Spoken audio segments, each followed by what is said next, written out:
What's up, everybody? You're listening to the Hustle and Flowchart podcast with your boys, Matt Wolf and Joe Fear. So I think that podcasts, first of all, it's much more timely. So if something happens last week, next week's podcast can address that, as opposed to the year and a half delay on a book. And with a book, you get one advance in 3 tranches, but with a podcast, you can charge every week from a sponsor or an advertiser forever.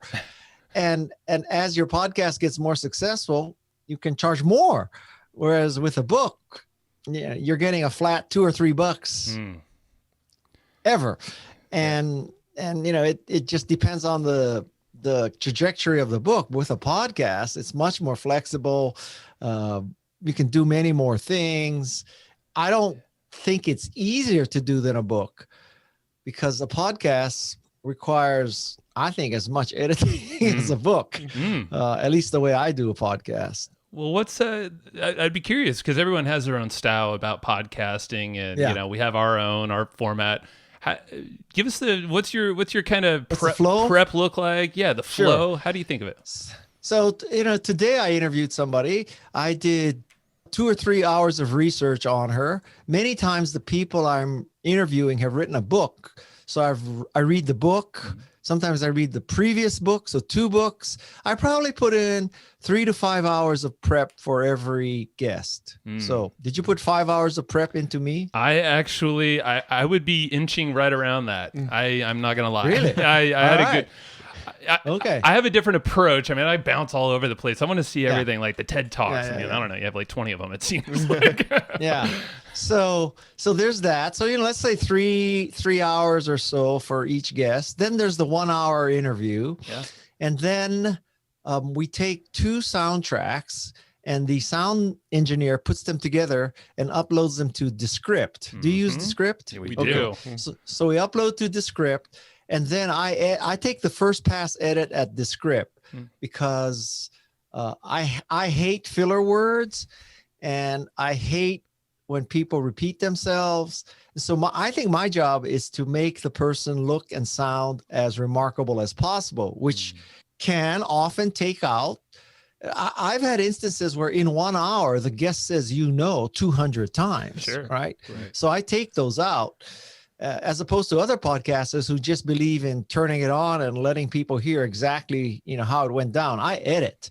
So I spend a couple hours editing, and then I give it to the sound designer, and then he goes and he spends another 4 or 5 hours editing, often undoing my edit because I edit too heavily.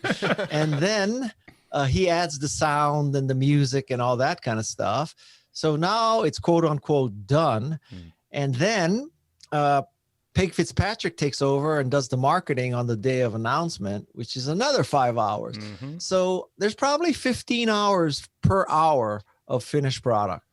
It's a masterpiece. I know, like right when I hit play for the very first time, I was listening to the Tim Ferriss podcast, or episode, and you don't get Tim on many other podcasts outside of his. So congrats to you on that one. That's amazing. Thank you. And it was amazing to also get him out of his mold, So I definitely recommend everyone listen to that one on your show.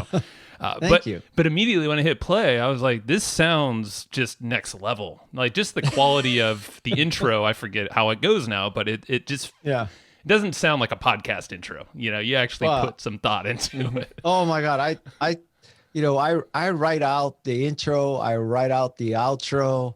Listen, the secret to my success in life is grit and hard work. It's not because, it's, I don't know, natural visionary kind of stuff. So it's like my podcast is probably the antithesis of a Joe Rogan podcast, right? Sure. So, yeah.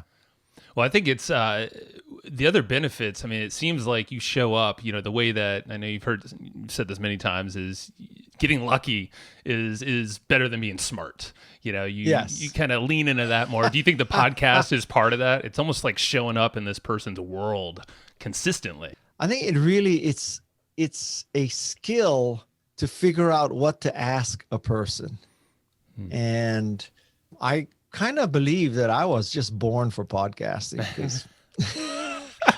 Love it. I can conduct an interesting conversation with almost anybody.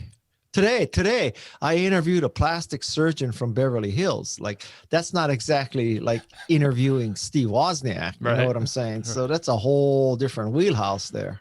So what's your approach to questioning then? Because I know everyone has a different approach there as well. Well, my approach to questioning is to just figure out. I don't know how the questions pop into my head. I mean, so I'm interviewing this is a real unusual case. I'm interviewing a Beverly Hills plastic surgeon, and I ask her, like, do you ever turn down cases? Why? And what do you do with people who come in and they have what's called BDD, which is body dysmorphic something? These are people who just kind of addicted to plastic surgery, and they think, oh, this 2-centimeter lump on my cheek, everybody's staring at it, but really, people don't even notice it.